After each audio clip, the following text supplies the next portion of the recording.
Have you ever used a nootropic and ended up regretting using it there afterwards? Because I certainly have, and we're going to go over 10 nootropics that individuals actually regret using. And that could be because of the side effects, but it could as well be because of research that was done there afterwards, indicating that the compound may in fact be dangerous. So we're going to go over studies, we're going to go over anecdotes, as well as my personal experience. If you're new to the channel and find the information informative, then make sure to click subscribe. And the very first nootropic that individuals regret using would be alpha GPC. Alpha GPC is a supplement individuals ingest to increase their levels of choline in the body and in the brain. And choline is a very important nutrient when it comes to overall cognition, when it comes to things like multitasking, being able to focus, being able to learn new things. And I certainly have a great experience with alpha GPC. I use it because of the fact that I definitely feel more focused, my motivation's better, and I feel like I'm just getting a whole lot more done. But the reason individuals may regret using alpha GPC as a choline supplement is because of the fact that commonly headaches may take place. Individuals actually report feeling worse using alpha GPC with respect to brain fog, with respect to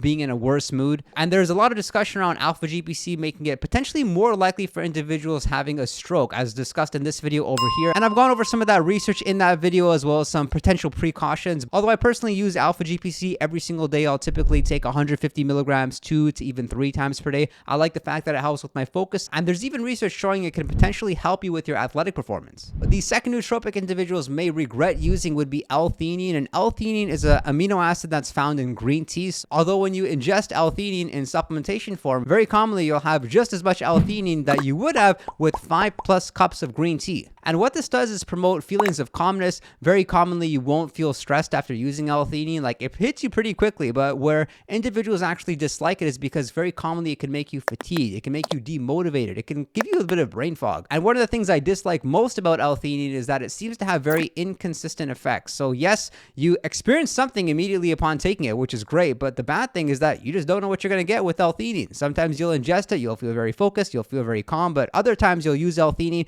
you'll feel tired and demotivated, like I mentioned. You're likely not going to experience benefits by using it every single day. It's more like a nootropic supplement you would use when you want to feel calmer. And it especially goes well with caffeine, so individuals would commonly use 100 milligrams of caffeine along with 200 milligrams of L-theanine. The third nootropic supplement individuals may regret using is Berberine. Berberine is actually used to regulate blood sugar levels. People also use it to potentially help them lose weight and increase their focus. And what it does is increase levels of insulin sensitivity, meaning that when you ingest food, it's more likely that your food will be used as fuel versus used to store your fat cells. And all this sounds great, but I just think Berberine is much more stronger than people think it is. And if you ingest Berberine the wrong way, like you have it by itself, you don't have it with a meal, then you're likely going to set yourself up for a blood sugar drop and feel very fatigued and very demotivated. And you have to be careful, especially if you're somebody that already has lower blood sugar levels. People can often faint using supplements as strong as this. So all in all, I just don't believe that the pros are potentially worth the cons over here, and you may be better off using a supplement like alpha lipoic acid instead. The fourth nootropic supplement individuals regret using would be Kratom, and it's such a popular nootropic supplement for the very wrong reasons, and that's why it is very hard to get off of for a lot of individuals. So they're using Kratom because it can potentially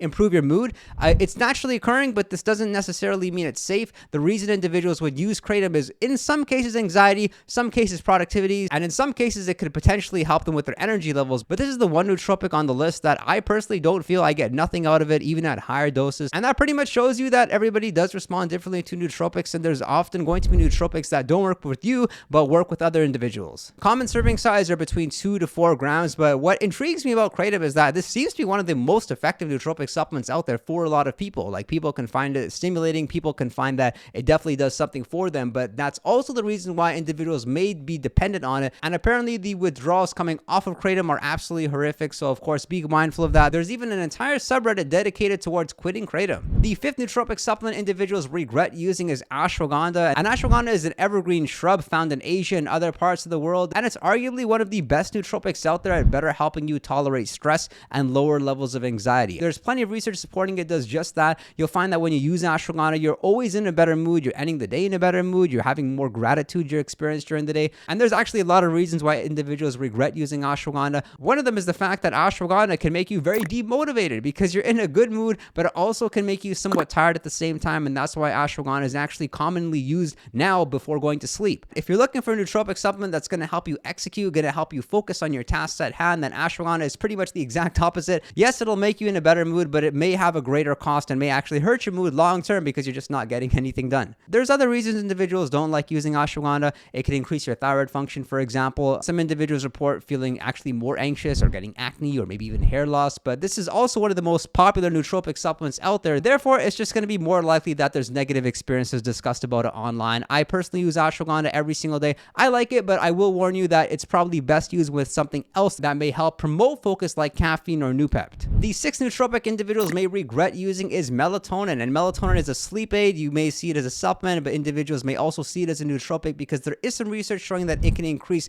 BDNF levels in the brain, and increasing BDNF levels in the brain can promote neurogenesis, but what so is melatonin. It can actually cause negative side effects for a lot of people, such as actually decreased sleep quality. So commonly you'll use melatonin, you won't be able to sleep your normal 7 or 8 hours, you'll wake up in the middle of the night, and so I feel like it's a very tricky supplement. It's also very inconsistent. Smaller doses will be better if you are going to use melatonin, and I'd also advise use it only when you need to. Like, use it maybe if you're jet lagged, you need to like reset your sleep schedule. The seventh nootropic supplement individuals regret using is Phenibut, which individuals would use to decrease their levels of anxiety. It may potentially fight off stress. It definitely makes you happier, and in a lot of cases makes you euphoric. And common serving sizes are 200 to 500 milligrams. Some individuals actually go up to a gram, even more. And one neat thing about Phenibut is that it can potentially help with your sleep. You'll notice that when you use Phenibut, you're in a better mood, but you're also stimulated and you're able to go to sleep and have a great sleep, surprisingly. So it's interesting that this, nootropic supplement does both things. It boosts alertness, but it also makes it easier for you to go to sleep. And that also kind of concerns me about this nootropic supplement. Like, it's very strong. And the reason individuals regret using it is because of the fact that the withdrawals are pretty severe, similar to Kratom. And when you get off Phenibut, you're naturally going to be in a worse mood. I personally don't use Phenibut, maybe like once a month or even less frequently than that, because I like that it improves my mood, but I don't feel any more focused or more productive when I'm using it. The ninth nootropic supplement individuals regret using is Yohimbine, and Yohimbine is probably one of the most powerful supplements at removing stubborn body fat, like especially when you're in that weight loss plateau or you got to lose those last 5 to 10 pounds. Yohimbine is super powerful, but this is a stimulant. It will keep you up at night even worse than caffeine will, and the worst thing about it is the anxiety that's associated with Yohimbine. Even at super small serving sizes like 1 milligram, not only will you feel anxious, but your heart will be racing, you'll feel very concerned, and this is a supplement that if you are going to use, you have to do a lot of research on the compound. I've talked more about it in this video over here. It's certainly effective. It doesn't increase your resting metabolic rate too significantly, but it works effectively when you use it in a fasted state, and especially when you pair it with some cardio. So you do your cardio in your fasted state, your blood sugar levels are low, you'll be more likely to use fat as a fuel source because you're in a fasted state, and then when you use Yohimbine on top of that, it makes it easier for you to get fat cells into the bloodstream and being burned. The 10th nootropic supplement individuals may regret using is Noopept. Noopept is one of my favorite nootropic supplements for increasing productivity. I like the fact that I get this tunnel vision focus. It is so easy to avoid distractions when you're using Noopept.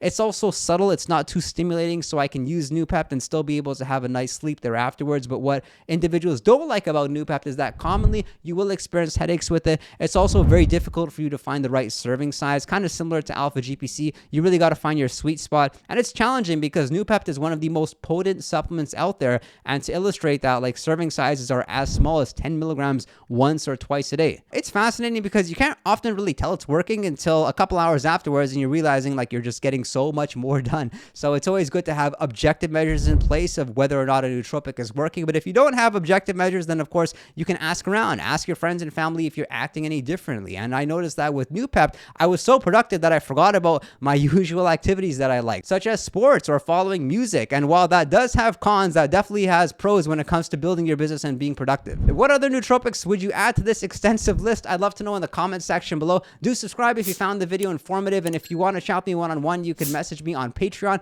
and be sure to visit our Discord server where we have a 24/7 chat room. We're having a whole lot of fun. I appreciate your support and look forward to seeing you next time.